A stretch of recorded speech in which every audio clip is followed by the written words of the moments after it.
conta com cerca de 20 anos de experiência no setor automóvel. É licenciada em Ciências Matemáticas e mestre em Estatística e Gestão de Informação.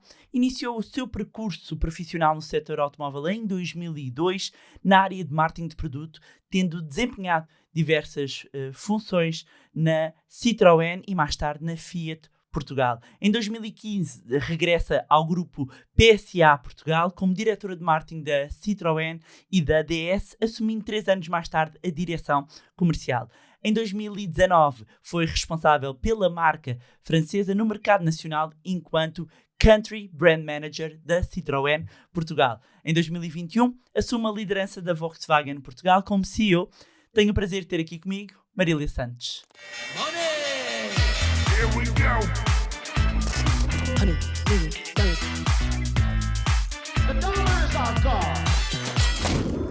Olá Marília, como Olá. vai? Tudo bem? Tudo certo aqui na apresentação? Sim, tudo certo. Tudo certo, já são Muito muitos bem. anos. Então começava por lhe perguntar quem é Marília Santos? É uma pergunta assim, É não uma é? pergunta, é aquelas perguntas que não se prepara. Exato. É alguém que se desafia todos os dias, que quer sempre fazer mais. E é esse um bocadinho que eu tenho feito ao longo deste tempo, desafiar-me a mim própria. Primeiro entrar neste mercado altamente competitivo, que há 20 anos era dominado pelo setor masculino, ainda é um pouco, mas hoje em dia já não se põe esse tema. E portanto foi um desafio entrar, eu entrei um bocadinho por acaso nos automóveis. E é um desafio manter-me neste mercado que evoluiu mais nestes 2 últimos anos, 2 anos e meio, do que em toda a história do automóvel. E, portanto, continua a ser um grande desafio estar neste mercado, adaptarmos aos novos clientes, adaptarmos a tudo isto que passámos nestes últimos anos e tentar equilibrar isso com uma parte familiar, tentar ter uma vida divertida e simpática, obviamente.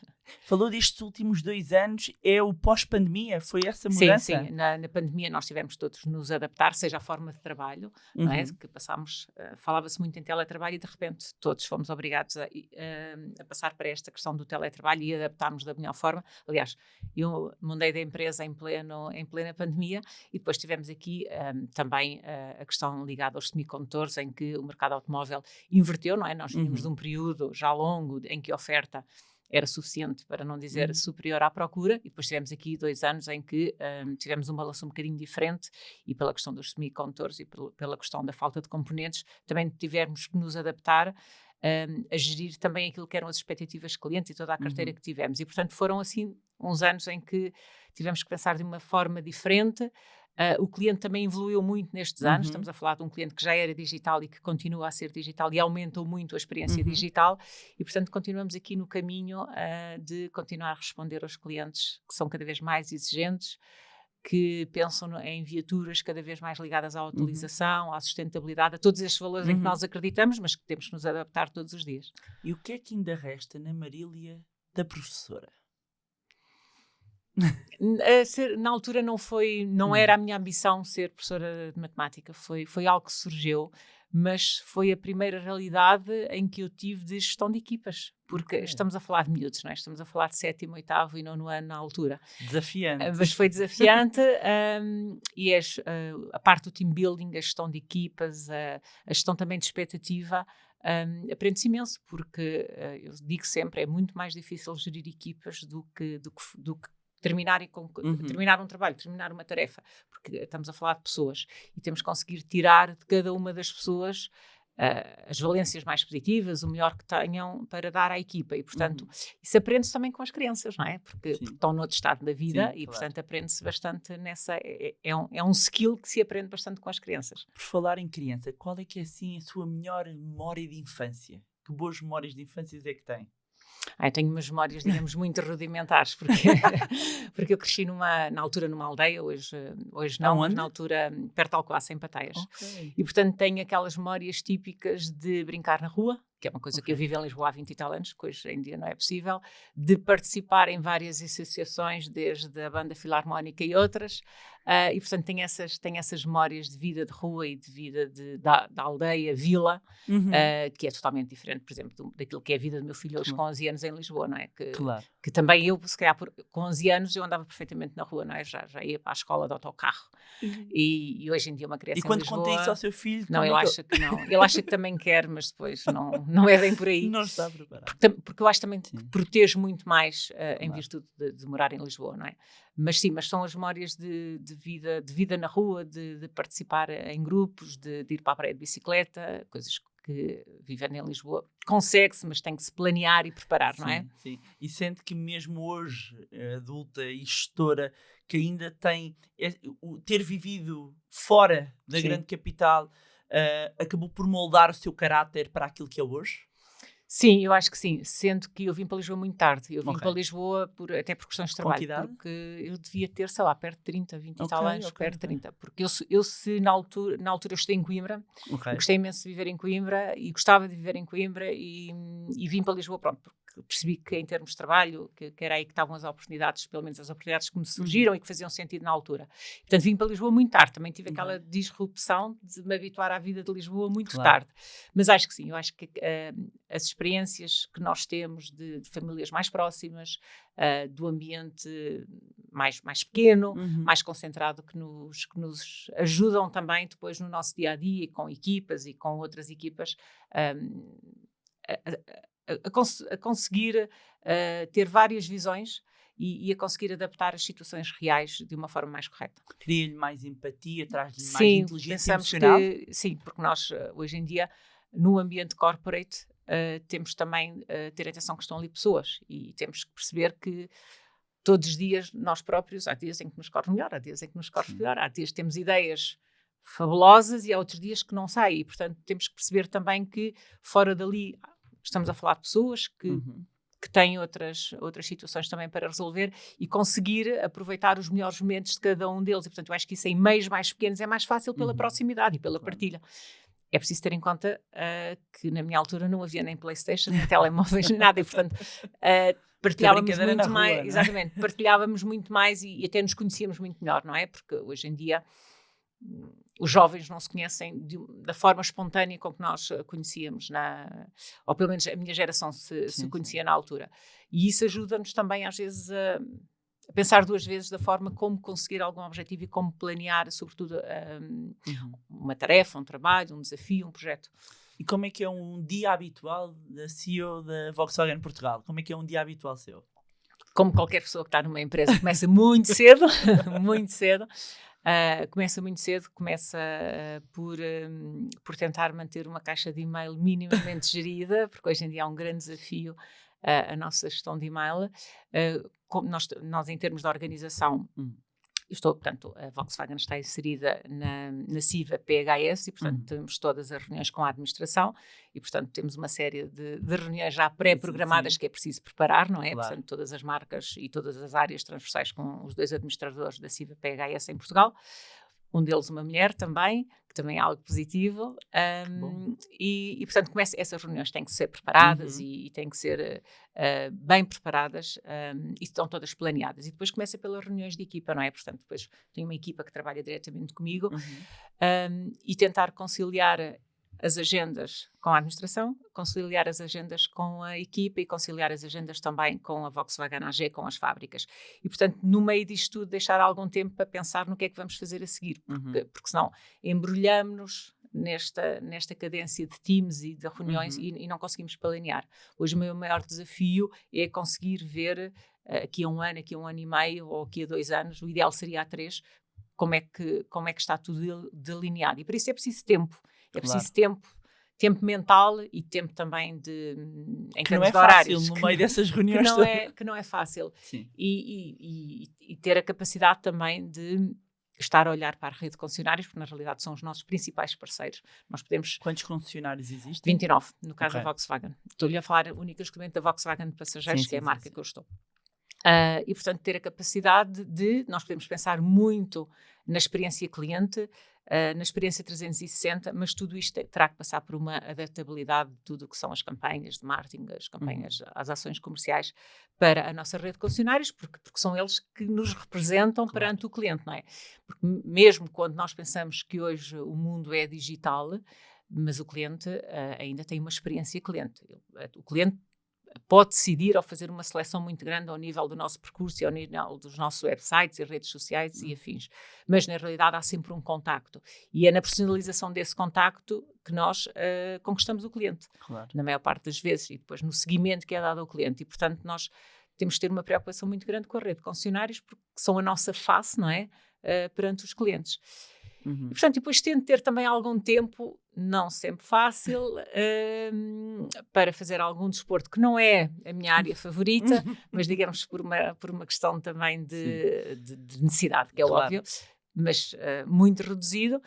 E passar algum tempo em família. A minha família é muito pequena, estou a falar do meu marido e do meu filho, mas tentar passar e acompanhá-lo ali um bocadinho nas atividades e nas atividades extracurriculares e uns fins de semana, umas férias. Tudo normal. E o que é que mais gosta nesta área, na área em que trabalha? O que é que mais gosta? Eu comecei por gostar, por ser uma área que eu tinha que me preparar. Portanto, imagina, eu venho das matemáticas, não é? E comecei a trabalhar na parte da estatística e depois interessei-me pela área de gestão de produto. E sabia zero de automóveis, não é? Sabia que tinha um automóvel, porque me tinha sido oferecido quando eu fiz 18 anos e pronto, eu não sabia mais nada. E eu gosto de ter que estudar.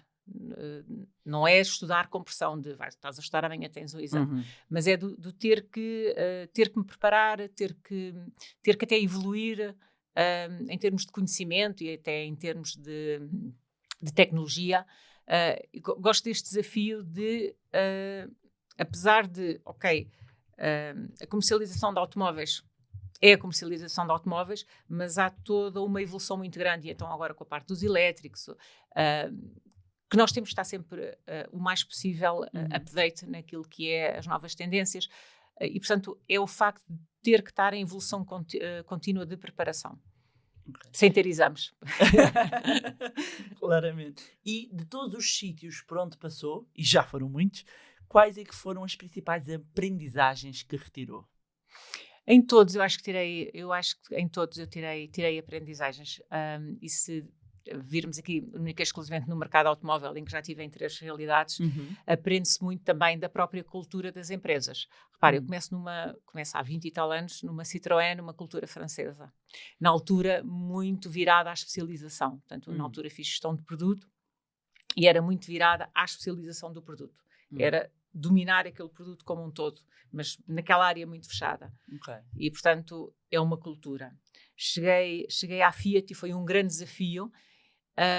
Porquê? Porque aprende-se a fazer tudo. É uma cultura muito mais aberta e a pessoa tem que ser muito mais abrangente, e não é a especialização, não é o foco principal, é muito mais, estamos a falar de uma cultura italiana, é muito mais de conseguir fazer tudo muito mais aberto, e portanto foi uma experiência enriquecedora. Eu tive a sorte na altura de passar para a Fiat no lançamento do emblemático 500, e portanto foi uma altura muito interessante. E depois estive lá também na Alfa Romeo e na Lancia, etc.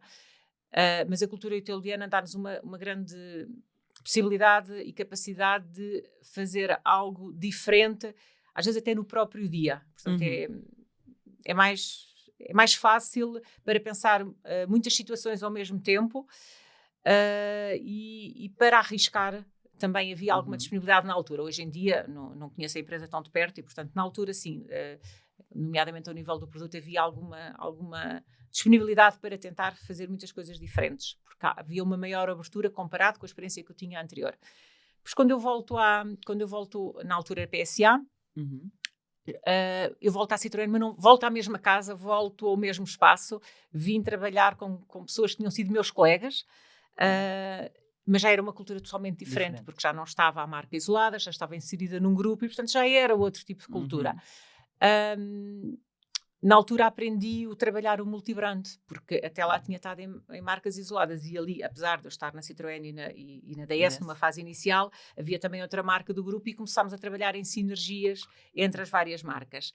E que é o que acontece agora também com esta passagem para a Volkswagen dentro da CIVA PHS. Portanto, eu cheguei à Volkswagen 1 ano e pouco após a PHS portanto, ser a dona da CIVA em Uhum. Portugal, não é? Porque, como sabe, houve uma transição Uhum. da CIVA Portugal para a CIVA PHS. Portanto, eu entrei já nesta transição e já muito com esta partilha. Nós temos uma estrutura em que existem as marcas, mas existe uma série de direções partilhadas com quem nós trabalhamos diariamente. Sim. E são colegas meus que trabalham para as várias marcas. Para todas as E, marcas, portanto, ok. esta experiência de trabalhar em partilha tem-se vindo a consolidar, e aqui de uma forma muito estruturada e muito organizada. Nós estamos em muitas reuniões em que estão as marcas todas, mesmo que por vezes, em alguns negócios específicos, em alguns produtos também, estamos ali com o colega de outra marca que estamos a ver, mas... Um bocadinho uma Chinese wall, não é?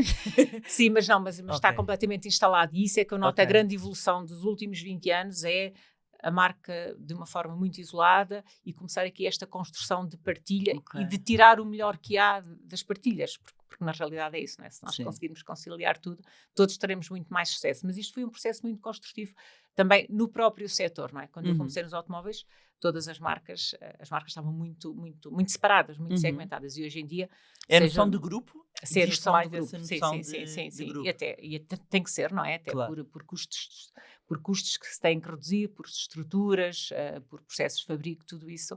Portanto, houve uma grande evolução, e hoje em Portugal, em todas as marcas, existe de uma forma generalizada esta estrutura de grupo. Esta capacidade de adaptação é a sua maior aprendizagem. Adaptação a todo tipo esta de nova culturas realidade. Sim. completamente diferente. E se tivesse de destacar aqui um momento assim memorável, alguma história que se recorda aqui na sua carreira nesta área, consegue destacar aqui algum momento? Bom, aqui na CIVA ainda é muito recente. Aqui foi um momento que marcou, foi a chegada, que é chegar a uma empresa e conhecer todas as pessoas em Teams e trabalhar durante muito tempo com os colegas em Teams, e depois passar a fase em que conhece a pessoa de máscara e há um determinado momento em que já é permitido estar sem máscara e começa a conhecer as pessoas sem máscara. E tem uma imagem visual que depois não corresponde, não é nem melhor nem pior, mas houve este choque de mudar, portanto, mudar da área profissional em pleno Covid e de começar a trabalhar a 100% em Teams com pessoas que nunca viu, e a dificuldade de encontrar, mas esta pessoa é quem? Portanto, isso foi um grande desafio. Claro que, em termos de desafios muito positivos e da experiência quase de 20 anos antes de chegar aqui à Volkswagen, na Citroën, porque eu tive muitos anos na Citroën, tive 7 mais 7, acabou por se construir um grupo de amigos muito grande, porque foram 7 anos, começámos todos ao mesmo tempo, todos com 20 e poucos anos, começámos todos no mesmo grupo. Depois eu saí, depois quando voltei a trabalhar também com essas pessoas, e portanto saiu-se do profissional e fiquei com muitos bons amigos de ações de lançamento que fizemos, e porque na altura fazíamos gestão de produto, dávamos formação, preparávamos carro, e portanto criou-se aqui uma dinâmica, e hoje grande parte dos meus grupos de amigos ainda vem dessas pessoas com quem se começou a trabalhar com 20 e poucos anos, e hoje estou com 51, portanto veja o tempo que passou, e criou-se essas relações, mas também porque foi muito tempo, não é? Na realidade foram 15 anos com as mesmas pessoas. E muitas vezes, quando falamos em carreiras, e seja em que área for, o fracasso mesmo assim, muitas vezes é quase como diabolizado. E dos fracassos muitas vezes até saem algumas aprendizagens. Claro. Tem assim algum fracasso que destaca, ou eu costumo brincar e dizer um fracasso favorito? E eu partilho que um dos meus maiores fracassos, que eu perdi praticamente todo o meu dinheiro com 22 anos, é o que me permite estar aqui hoje, porque o que eu tive que aprender para entender o que é que me tinha acontecido, porque é que me aconteceu aquilo, foi um trigger.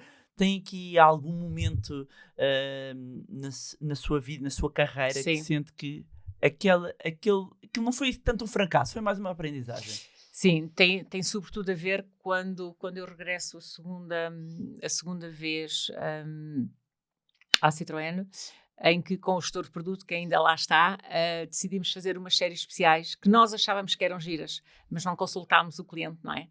E pronto, e depois aquilo demorou algum tempo a conseguir convencer os clientes que aquele produto era um produto interessante, e na realidade não era, porque nós esquecemos ali de uns pormenores de conciliar interiores com exteriores, e depois aquilo saiu assim uma coisa, saiu assim um produto um bocadinho estranho. Mas isto para lhe dizer o quê? Que há aqui uma fase em que a pessoa tem que, deverá sempre, mas cada vez mais, conhecer muito bem o cliente. E, por exemplo, isto que eu lhe estou a falar, isto foi o exemplo de um produto em concreto, foi o facto de nós acharmos que conhecíamos o cliente por muitos estudos que temos, mas não fazermos, por exemplo, uma consulta, um teste, um focus group, todas essas ferramentas que hoje em dia, então, com o digital é super fácil, né? Até no LinkedIn se faz. E foi a clara noção de... a definição não é aquilo que nós achamos que é, tem que ser aquilo que o nosso tipo de target está à espera e tentar encontrar essa melhor solução. Mas sim, foram... Na altura acho que foram 50, 60 unidades que demoraram algum tempo, porque achámos que sim, Claro. e pronto, eram duas Saltou a pessoas fase achavam. dos processos porque achava já Não, isto conhecia. tem tudo para funcionar e Ok. de facto não funcionou, não é? Ok. Já agora, e por curiosidade e para quem nos ouve, e acredito que haja também muita gente, não só interessada na área automóvel, mas mesmo que não se interesse, que interesse por entender, explica-nos como é que é o processo criativo desde que o carro sai no desenhinho até que vai chegar. Ou seja, normalmente há uma equipa que desenha, que tem a concepção, ou seja, tentar brevemente, porque Sim, não, mas nós também não temos nas marcas que eu conheço, e agora muito em concreto na Volkswagen, esses processos são processos que são feitos ao nível do headquarter ou ao nível das fábricas. Ok. O que nós começamos a ver ao nível dos mercados é 1 ano e meio, 2 anos, começamos a ter a visibilidade do que é que vai ser o produto e vemos as fases de melhoria. Imagina, há 2 anos, nós no próximo ano vamos lançar 7 novos produtos. Há Já me 2 vai anos, dizer essas novidades todas. há 2 anos nós começámos a ver o que é que seriam estes produtos. E em termos auscultam de o design. cliente, eu só queria pegar Sim, nesse e ponto, não é? Sim, e colocam aos mercados, pois cada mercado tem a sua especificidade, não é? E de facto mostram os produtos aos mercados. Por exemplo, no ano passado até mesmo à rede de concessionários, porque lá está, nós somos a passagem para aquilo que é depois o chegar ao cliente. E há evoluções que dentro daquilo que seja possível e conciliando-se todos os feedbacks que têm, que são tidos em conta. E temos até casos, como foi o lançamento de um último produto, o novo ID3, que já é o segundo ID que temos no mercado, que foi mesmo feito de fábrica. Foram tidas em conta todas as críticas positivas, menos positivas que foram feitas pelos clientes ao nível das redes sociais, ao nível dos sites, e a resposta deste produto era a melhoria de tudo aquilo que se conseguiu perante aquilo que o cliente tinha alertado como uma situação a verificar ou a melhorar. E tem que ser cada vez mais assim.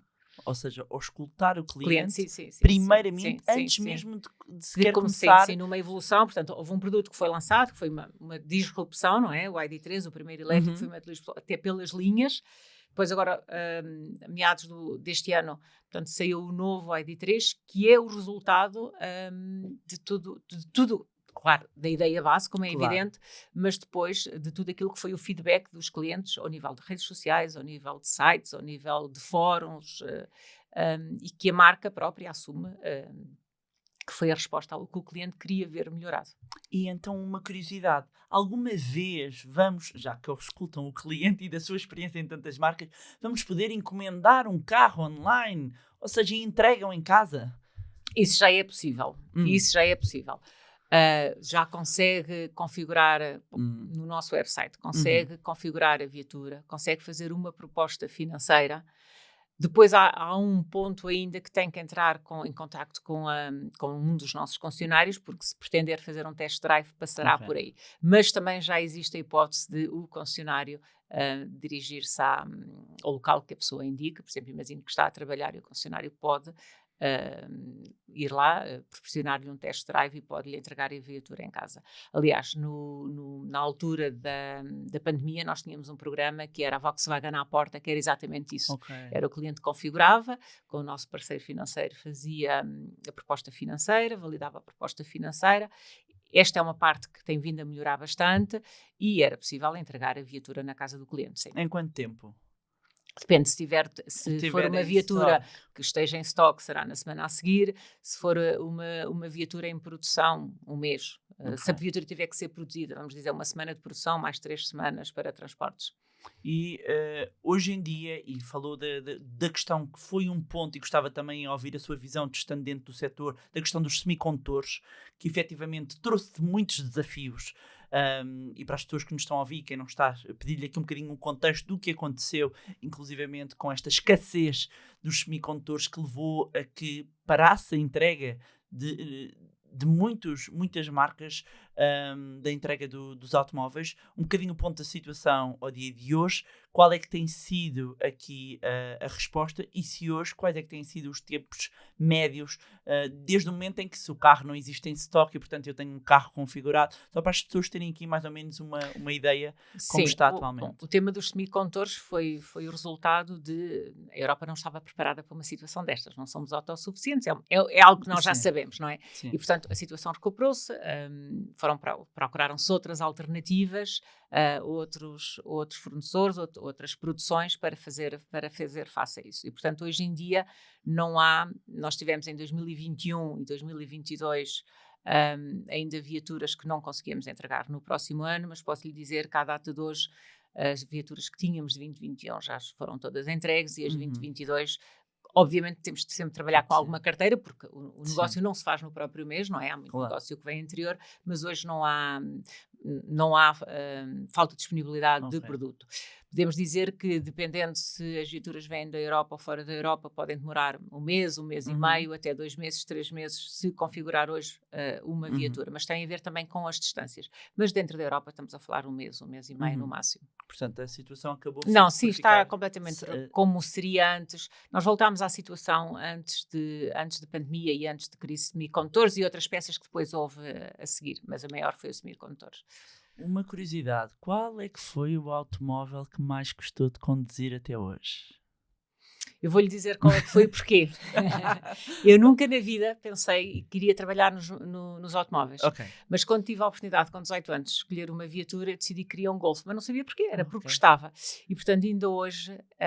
e quando comecei nos automóveis, sempre achei, um dia vou acabar em Volkswagen, porque o meu primeiro carro foi um Golf. E sim, é um produto que eu gosto bastante de conduzir, mas porque tem uma associação ao primeiro automóvel. E se não trabalhasse, pegando nesse ponto, se não trabalhasse então nesta área automóvel, onde é que acha que estaria a trabalhar? Não sei, sabe que eu já pensei várias vezes em sair do automóvel. A sério? Sim, ao longo da vida. Deveria mudar de área. E acabei por nunca mudar nem nunca tentar. Pronto, são mesmo aqueles 5 minutos que agora devia mudar de área para fazer uma coisa diferente. Não, mas trabalharia... Eu não me estou a ver assim numa área, mas se calhar numa área de tecnologia, numa área que tivesse que sempre ter algum percurso de ter que aprender mais e de ter que fazer mais. Mas acho que seria mais numa área talvez mais ligada à tecnologia, uma área de produção, sempre ligada a uma área de produção, uma área de tecnologia, seria sempre por aí. E quando falamos de automóveis, é inevitável nós falarmos aqui da transição que está a haver para os elétricos. Primeiro gostava de ouvir aqui a sua visão do ponto que estamos atual, e há muitas correntes, ainda mesmo para estarmos aqui a falar, correntes que falam do atraso que existe até em Portugal, do atraso que existe ainda na Europa. Em todo caso, já existem aqui algumas metas a pressionar, inclusivamente, e se puder partilhar essas metas, lembrando aqui os nossos ouvintes, essas metas para irmos para o fim dos automóveis a combustão e fazermos esta transição, e perguntar aqui qual é que é a sua visão sobre o ponto em que estamos e o que é que ainda falta fazer. Bom, primeiro começou por uma regulamentação, não é? Não foram os construtores de automóveis que decidiram, agora vamos ter tudo produtos elétricos. Todos nós sabemos que a sustentabilidade é um tema, todos nós conhecemos cidades que estão altamente poluídas, conhecemos todos esses fatores, cidades que quase não se consegue transitar, e portanto os automóveis é um ponto de partida. De qualquer das formas, há muito mais a fazer, não é? Não estamos a falar só de automóveis, deveríamos estar a falar de todo o tipo de transportes e de muitas outras situações. Mas nos automóveis existe esta questão em concreto, e portanto o que aconteceu de uma forma geral foi que todas as construtoras de automóveis tiveram que se adaptar a esta regulamentação a 2035, sabemos que é o que é. E portanto, nós estamos numa fase de transição. Portanto, 2035... Temos que estar em elétrico. Teremos que estar lá, a não ser que hajam alterações. E, portanto, nós temos um plano para escalar, como certamente terão todos os construtores que já são conhecidos no mercado, não é? O que é que acontece e porque é que a centralização não é tão conseguida? E focando aqui, por exemplo, no caso em Portugal. É preciso perceber que há um grande investimento dos construtores para, de um dia para o outro, passando a expressão, alterar e ter Quase esta um modelo de capacidade de repente de produzir viaturas elétricas, não é? E, portanto, no caso da Volkswagen, nós hoje temos uma gama ID3, ID4, ID5, vamos lançar o ID7, temos o ID Buzz, mas estamos a falar de grandes investimentos. E isto para dizer o quê? Quando se tem grandes investimentos, as viaturas não são à partida acessíveis. Nós teremos em 2025 um primeiro elétrico com um preço aproximado de 25 mil euros. Mas é 2025, ao final de 2025. E, portanto, há um grande investimento. Neste momento é o ID to All. Okay. Neste momento o que acontece é todos os construtores fizeram um grande investimento para se adaptar a esta nova realidade. Nós, enquanto Volkswagen, também sabemos que as emissões e este tema é onde nós temos que chegar. Somos muito sensíveis ao tema, não só na disponibilidade de produto, como também na produção, porque todas as fábricas neste momento que produzem elétricos são fábricas também sustentáveis, portanto tudo isso é conseguido. Agora, em Portugal, o segmento que mais vende é o segmento dos utilitários e estamos a falar de viaturas abaixo dos 30 mil euros. E, portanto, é preciso também criar as condições para haver os apoios necessários que permitam as pessoas que têm viaturas, por exemplo, vamos falar de 2007 e do que estaria previsto e que não vai acontecer, é preciso também dar incentivos a essas pessoas, não é? Porque Mas concordava com essa medida do IUC? Acha que era a melhor medida ou os incentivos têm que ser pela positiva? Não, os incentivos, exatamente. Os incentivos têm que ser pela positiva. Basta pensarmos no nosso dia-a-dia. Os incentivos é por isso que se chamam incentivos, né? Senão chamam-se penalizações. E, portanto, eu acho que tinha que haver, um incentivo, como houve há 10, 15 anos, o incentivo ABAT. Teria que haver um grande incentivo que estava previsto uma parte, não sei se seria o suficiente, mas está previsto no Orçamento de Estado uma parte, mas um grande incentivo para esta transição. Porque também é preciso ter em conta que essas viaturas, por exemplo, anteriores a 2007, não terão que trocar obrigatoriamente por elétricos. Uma viatura em 2007 tinha emissões CO2 que nada têm a ver com essa mesma viatura hoje, que teve um facelift e teve alteração de motor. E, portanto, já só trocar para um produto hoje, mesmo sendo gasolina ou um PHEV, mas mesmo sendo gasolina, num pequeno utilitário, trocando uma viatura uma viatura antiga por uma viatura atual, a pegada de carbono é significativa. Portanto, tem que haver os incentivos a trocar no fundo, incentivos ao parque circulante e tornar o parque circulante mais recente. Não tem que ser, claro, elétrico seria o ideal, mas pode haver aqui uma transição para a troca dessas viaturas antigas, altamente poluentes, mas que, entretanto, todas as motorizações evoluíram e os CO2 hoje em dia são muito mais reduzidos do que eram nessa época. E, portanto, tem que ser muito mais pelos incentivos, como disse, porque as pessoas culturalmente estão preocupadas. E estão verdadeiramente preocupadas e têm esse tipo de preocupação. Nós hoje, todos nós, enquanto participantes nesta sociedade, temos essa preocupação ambiental. Agora, é preciso criar esse tipo de incentivos. Ao nível dos elétricos, apesar de Portugal ser considerado um país com uma rede muito interessante ao nível de carregadores, nas grandes cidades sim, mas é preciso pensar que Portugal não circula entre Lisboa e Porto e algumas capitais de distrito. E, portanto, é preciso também haver um programa que de investimento na infraestrutura. Na infraestrutura. Não é? E porque mesmo dentro das capitais, não raras as vezes, muitos também não estão a funcionar.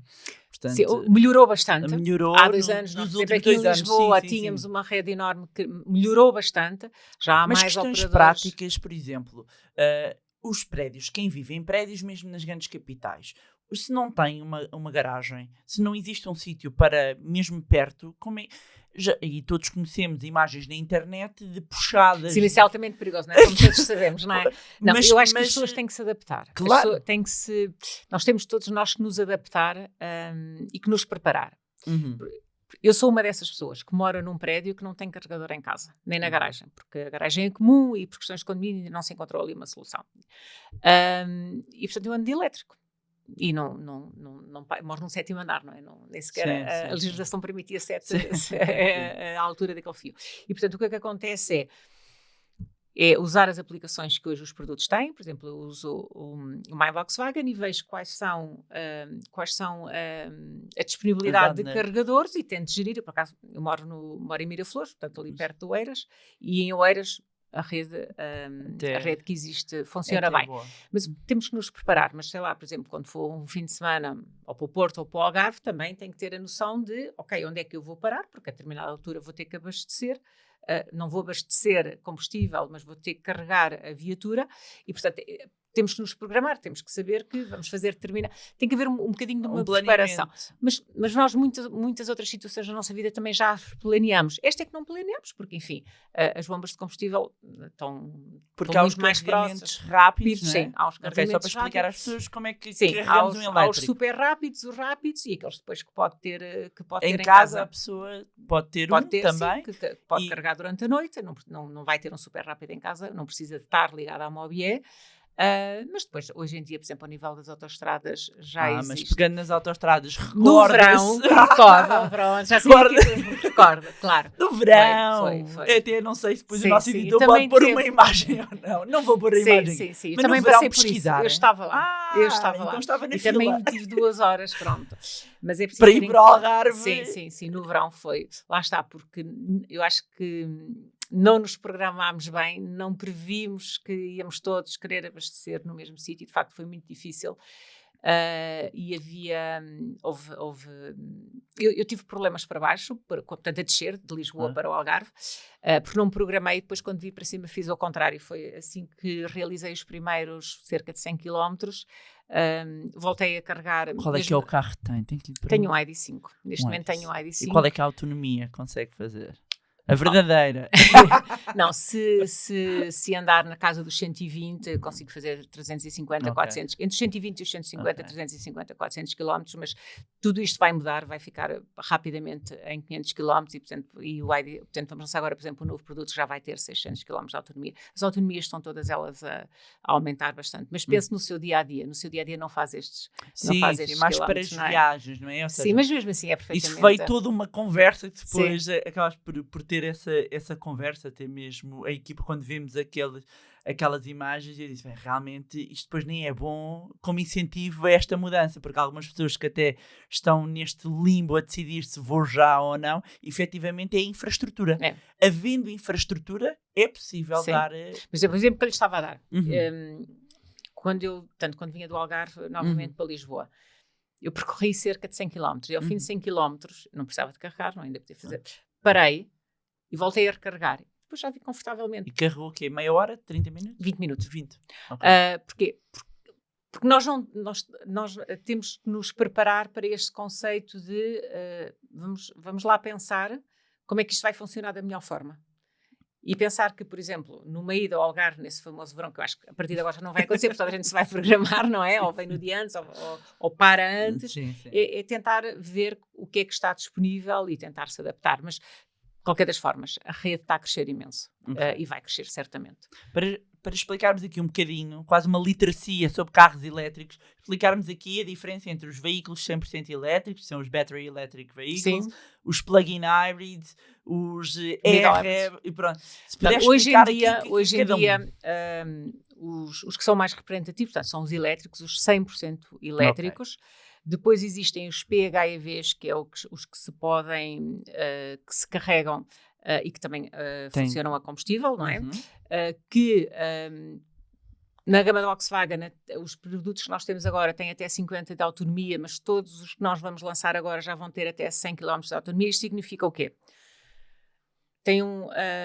Sai de casa, consegue fazer 100 km em elétrico e depois ou volta a carregar ou utiliza gasolina, não é?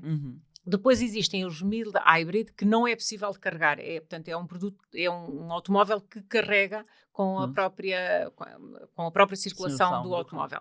Mas as grandes tendências neste momento estão nos 100% elétricos, nos PHEVs, que é uma situação de equilíbrio para os mais resistentes, não é? Para aquela pessoa que disse, não, mas eu não quero ir agora daqui para Barcelona ou para Vigo, ou para o Porto, e estar aqui a pensar onde é que vou parar, e até depois eu tenho aqui um cartão ligado à Mobier, e depois o cartão pode não funcionar. Quem não quer ter estas preocupações, que mais tarde ou mais cedo vai ter, e vão entrar no dia-a-dia, e já nunca mais ninguém se vai lembrar disto, os PHEVs acabam por ser uma alternativa. Portanto, quando com 100 km de autonomia faz, digamos, a sua vida cotidiana do dia-a-dia, e depois tem uma viagem de fim de semana um pouco mais longa em termos de distância, ok, tem sempre 100 km, se não conseguir carregar, tem sempre um combustível disponível. E estes acabam por ser, então, os mais... É uma opção. Ok. É uma opção, eu costumo dizer que é uma opção para os que ainda são resistentes, ou os que têm o pânico de andar a 100% elétrico. Mas a transição que vocês notam na Volkswagen é a pessoa passa de um combustão para um híbrido, para um deste plug-in, ou passa logo para o elétrico? O que é que está a acontecer? Existem dois tipos de situações. Por exemplo, a maior parte das empresas passa para elétricos. A maior parte das empresas hoje em dia... Hoje os elétricos, o grande consumo de automóveis elétricos é pelas empresas, mas lá está também associado a benefícios fiscais. Quais é que são os benefícios fiscais? Recordando em termos de tributação autónoma e em termos depois de todas as despesas alocadas ao carro, que podem abater. E, portanto, há muitas empresas já com grande... Todas as empresas hoje têm preocupações de sustentabilidade e têm objetivos de sustentabilidade, não é? E também há toda uma imagem e toda uma responsabilidade social enquanto empresa com as questões da sustentabilidade. E, portanto, há muitas empresas a passar diretamente para os elétricos hoje em dia. Os PHEVs, estes clientes privados ou pequenas empresas, às vezes também por uma questão geográfica ou por o percurso, imagina uma empresa que tem comerciais na rua. Se conhecendo as locações que tem que fazer, por vezes opta por esta versão híbrida. Mas já há muitas empresas a optar por elétricos e até por fornecerem às equipas carregadores para conseguirem ter em casa, para terem alguma autonomia também, para além de ter os carregadores nas empresas, não é? Terem também em casa. Nós dentro, por exemplo, da Civa PHS temos uma marca que é a Moon, que é uma marca de carregadores. E já temos muitas empresas e até muitos clientes em que na venda do automóvel já é tida em conta e já, portanto, compram um automóvel, fazem um financiamento, adquirem um carregador. Claro que tem que fazer uma inspeção, tudo isso é assegurado por uma equipa nossa, da Moon, e portanto adquirem um pacote completo já com a viatura, com o carregador, que também dá alguma liberdade a um cliente, não é? Poder já ter o pacote completo. Atualmente na Volkswagen, qual é que é o modelo mais vendido em Portugal? Neste momento continua a ser o T-Roc, que é fabricado em Portugal.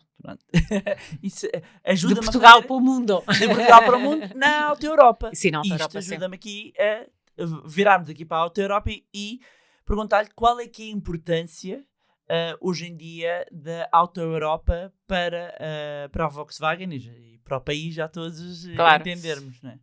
Bom, nós usamos... Estamos a falar de quantos... que modelo é que ela produzida? Neste momento assim, nós somos, digamos, entidades separadas, por assim dizer. Portanto, a Volkswagen em Portugal é representada pela Civa Porsche Holding, a Auto Europa é Volkswagen AG. O que é que nós de marca usamos relativamente a esta questão? É uma imagem de marca muito forte. O T-Roc é um produto muito forte na marca.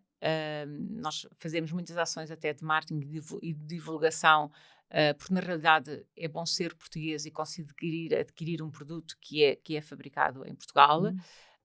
Mesmo com a nossa rede de concessionários fazemos algumas ações. Já fizemos, por exemplo, o lançamento do novo T-Roc, foi realizado na fábrica da Auto Europa. Eles cederam-nos instalações e, portanto, foi possível fazer uma visita à fábrica.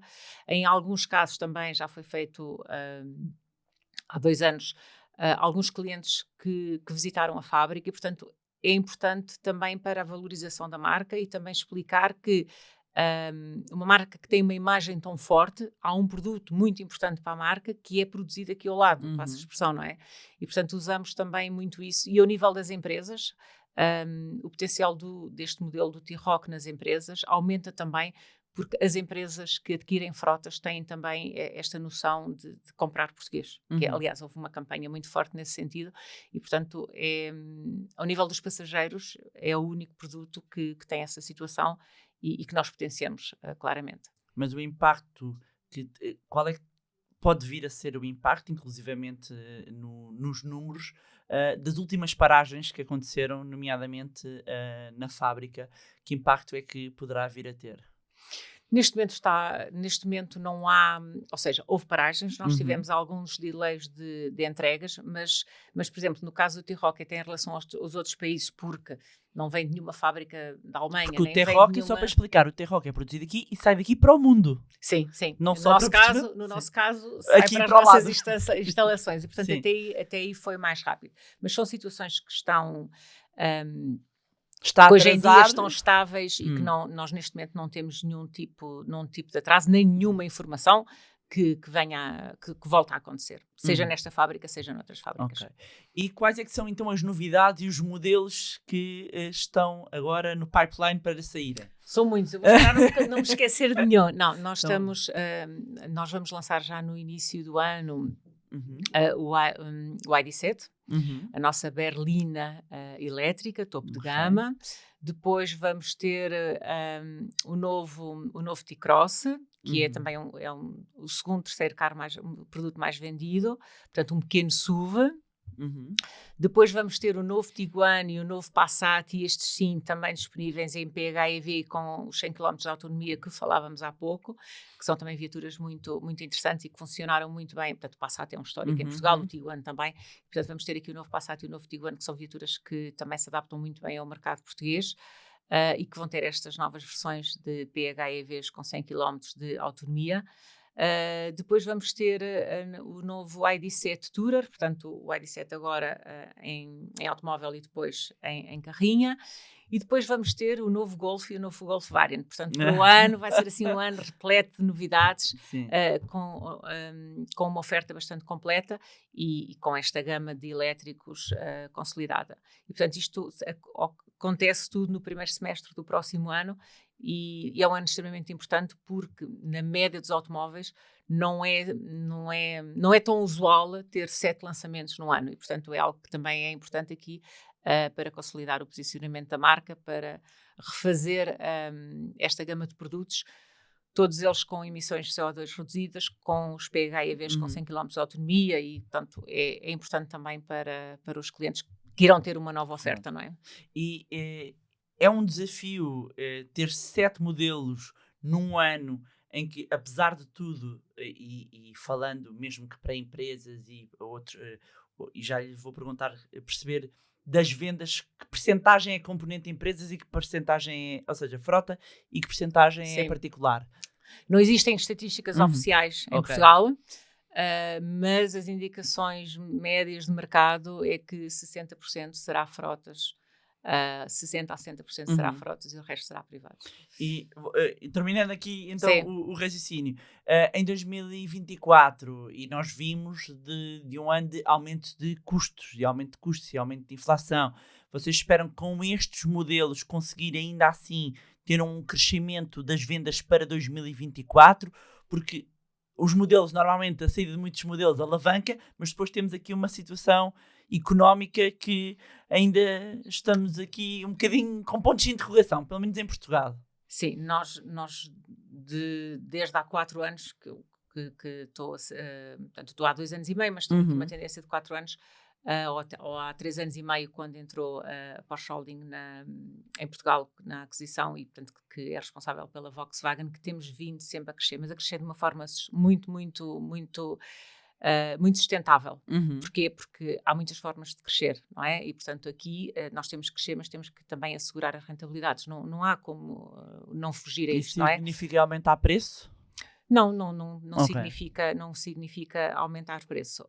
Significa sabermos em que segmentos é que temos que potenciar aquilo que é o nosso expoente máximo.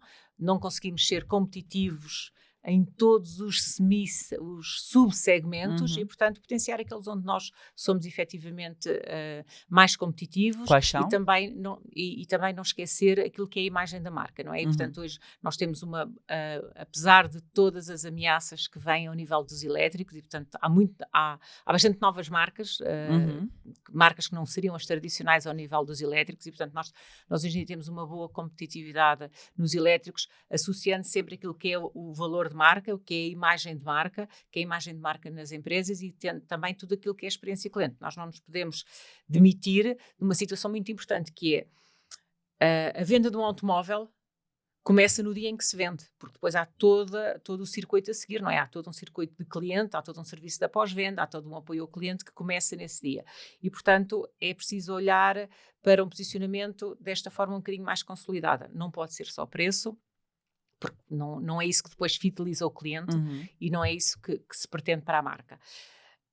O nível do segmento médio, em que nós temos o T-Roc, temos o Golf, um pouco acima vamos ter o Tiguan e ter o Passat, portanto também existe todo um espaço, existe uma margem de marca fortíssima e estes produtos irão reforçar.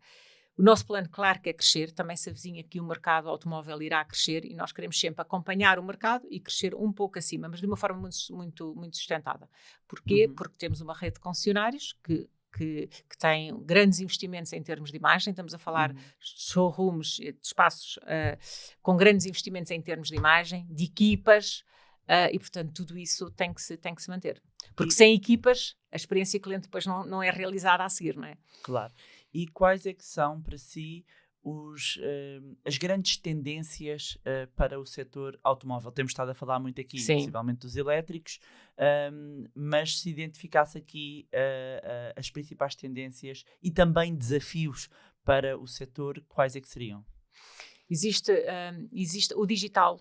É a grande tendência e vai evoluir bastante. Os modelos de distribuição também irão evoluir. Nós para já vamos manter este modelo de distribuição que temos hoje em dia com concessionários exatamente como está. Os grandes desafios vai ser conseguir otimizar este percurso cliente digital, mas sempre com uma grande experiência depois e acompanhamento do cliente a partir do momento em que adquire a viatura. Porque hoje em dia, nós quando olhamos para a competitividade, pensamos no momento da aquisição. Mas a nossa experiência cliente é a seguir. E é isso é que tem que se conseguir ter. E sobretudo nos elétricos, em que são viaturas que não têm uma necessidade tão grande de ir da manutenção, nós temos que perceber muito bem como é que vamos acompanhar estes clientes no seu percurso, seja através das aplicações digitais que temos e que nos permite comunicar com ele, mas também que experiências é que lhe vamos e o que é que lhe vamos proporcionando para manter os clientes connosco. Portanto, o grande desafio é de continuar a manter o cliente na marca, ir sempre aumentando a experiência cliente, porque efetivamente o cliente, ao tornar-se mais digital, foge um pouco, por assim dizer, das nossas casas e nós temos que encontrar a forma de lhe fornecer um serviço único, mesmo que seja à distância, mas fornecer um serviço único em que o cliente tenha noção. Eu tenho aqui um gestor que me gera aqui o meu parque automóvel, ou o meu automóvel só, e isto é importante. E, portanto, temos que continuar a trabalhar muito naquilo que são as tendências do cliente, a experiência cliente, ter a capacidade de estar adaptado a novos modelos, porque hoje em dia as novas gerações não são aquilo, são diferentes, mas também no automóvel também não vê o que eu vou dizer é uma coisa que é muito falada, que é as novas gerações hoje não têm o sentimento da posse, têm muito mais o sentimento da experiência e da utilização. E portanto o mercado automóvel tem que se adaptar, não é? E nós temos que conseguir fornecer esta utilização otimizada, porque o sentimento da posse já não existe. Isso passa pelo quê, concretamente? É conseguir, por exemplo, ter programas que permitam a um cliente hoje ter um elétrico e ter um sistema, um renting flexível, por exemplo, em que há um mês que precisa ter uma viatura de uma outra tipologia. Ou ter uma o próprio cliente, ou a própria marca lhe permitir ter um outro produto, trocar rapidamente. Já estão com testes hoje em dia, sentido? sim, hoje em dia já existem algumas soluções que permitem isso, e também ao nível da tecnologia, conseguir acompanhar toda esta disrupção que muda todos os dias, porque estas novas gerações, sobretudo, olham para um automóvel como olham para o telemóvel. Portanto, algo que tem que ser tudo muito prático e muito nesta linha de comunicação, não tanto como uma geração, 2 ou 3 gerações atrás, que nos preocupávamos qual é o motor e qual é a potência, e hoje em dia isso não existe, e portanto é muito mais adaptarmos sempre no percurso cliente à parte da tecnologia, à parte da sustentabilidade e a esta capacidade de mudar, que muda consoante a vida que as pessoas vão tendo. Uhum. Neste seu percurso é inevitável, não é? Eu tenho à minha frente uma mulher que lidera uma empresa tipicamente associada à figura masculina, falámos mesmo isso no início. Eu pergunto-lhe, alguma vez sentiu dificuldades, desafios por ser mulher? Não digo ao dia de hoje, e também ao dia de hoje, não, mas em 20 anos. Mas há 20 no anos.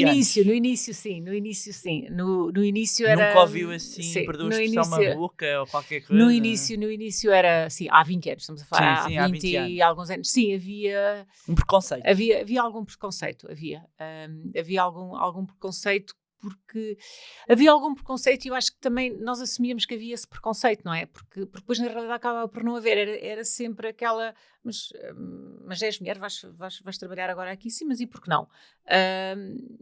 Mas no início havia, eu por exemplo lembro-me, sobretudo nas vendas, porque até o nome, não é? Nós temos 29 concessionários, mas também há concessionários, por acaso é um nome masculino, não é? Mas à frente dos concessionários também existem mulheres.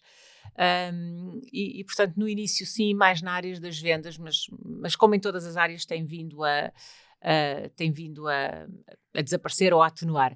O que eu acho e o que eu vejo é que também, se calhar, o setor automóvel não era apelativo, não é? Por exemplo, não era apelativo para as meninas. Pronto, os rapazes brincavam com carrinhos e as meninas brincavam com Barbies, não é? E de repente são as meninas que vão brincar com carrinhos.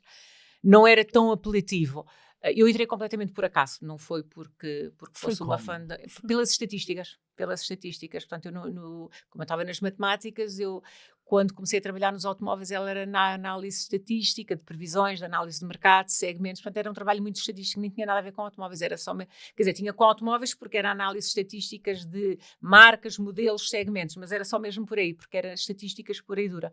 Depois é que fiquei ali assim nas estatísticas e achei, era capaz de ser giro trabalhar aqui na gestão de produto, de definir um produto, mas foi completamente por acaso, não foi uma questão de vocação, eu um dia vou trabalhar nos automóveis, não, nada disso, não teve, foi mesmo por acaso, foi mais a área de negócio em si, desenvolver um produto, ver um produto final, ter objetivos. O ambiente empresarial, sim, era um objetivo meu, mas foi completamente por acaso. Mas tem a ver com isto, tem a ver com, culturalmente, os rapazes da altura estariam mais, na minha era, não é? Os rapazes estavam mais aptos para os automóveis. E quando olhamos para as estatísticas, apesar de haver uma evolução, ainda assim temos poucas CEOs mulheres, já nem vou mencionar o setor automóvel, temos poucas CEOs mulheres. Bem, porque é difícil recuperar estes anos todos, não é? Claro.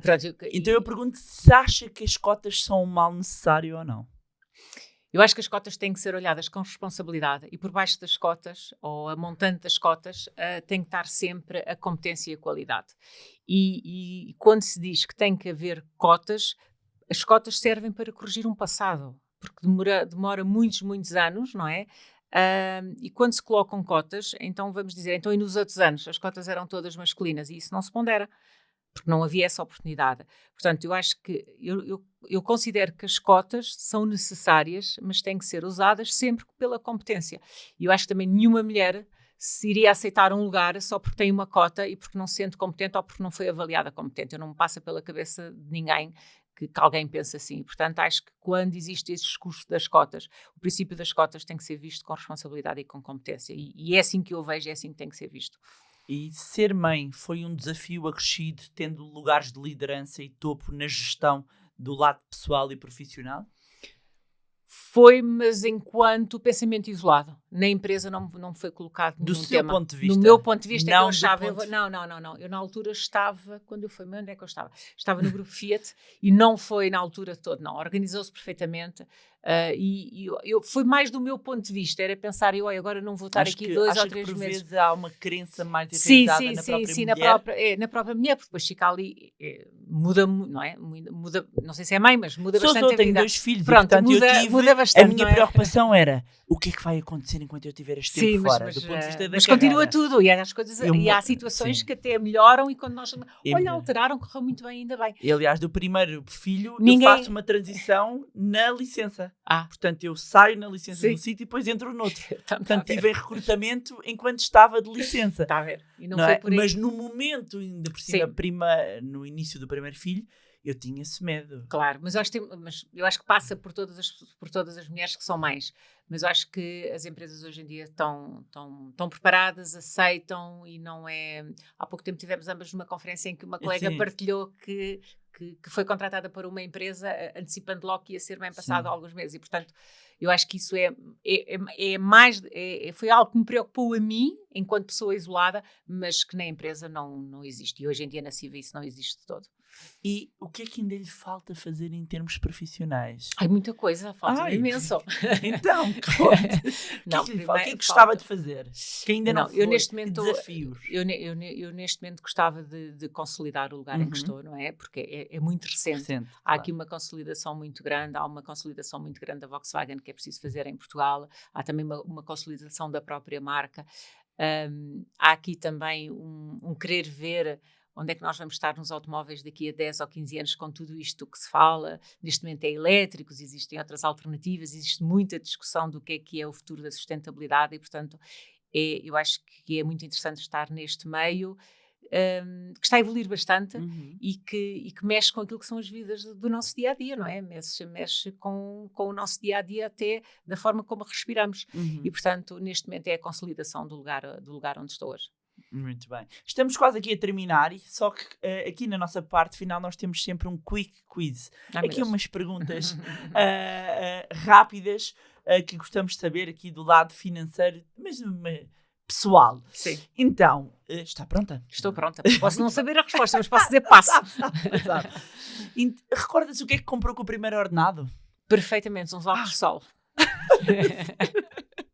E qual... Uns óculos de sol que já não me lembro qual é que eras, mas eu na altura trabalhava no Saldanha e havia uma loja que tinha assim uns óculos muito giros, diferentes, já nem me lembro qual é que era a marca. E eu olhava para aquilo e disse, quando eu recebi o primeiro de estagiário, não é? Assim. Quando eu recebi o meu primeiro ordenado, vou comprar aqueles óculos, mas lembro perfeitamente desse dia. Que engraçado. E qual foi o melhor investimento que já fez até hoje? O melhor investimento passa sempre por habitação. Ok. E o pior investimento? O pior investimento foi não é um pior, é um investimento menos positivo. É, por exemplo, comprar uma ou outra que aconteceu, uma ou outra peça para mim, uma mala, uma carteira, por emoção, Ok. e depois chegar à conclusão que passado algum tempo até já nem gostava, ou havia outras alternativas. São as compras emocionais, Sim. para mim não são bons investimentos. Portanto, hoje em dia eu sou muito mais de ver, pensar bem e depois decido. Claro que todos nós temos compras emocionais, mas pondero mais do que não ponderava quando tinha 20 e poucos anos. Muito bem. Viagem de sonho? Japão. Melhor compra que já fez por menos de 100 euros? Ai, várias. Várias. Algumas coisas em segunda mão, coisas assim do género.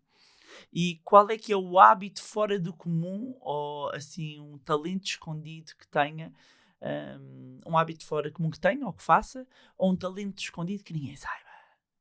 Ai, não faço a mais pequena ideia. Não faço a mais pequena Não se ideia. recorda, assim? Um talento escondido. Ou um se calhar talento não tenho escondido assim. ou um hábito que tenha assim sui generis? Ai, não lhe sei responder. Isso é Não. uma pergunta muito difícil. Não se recorda assim de nada? Não, assim, que possa ser assim uma coisa impactante. Não sei. Não tem que ser impactante, pode ser uma coisa diferente. Um hábito que eu tenho que... Alguma coisa que goste. Que assim, ou poucas pessoas saibam.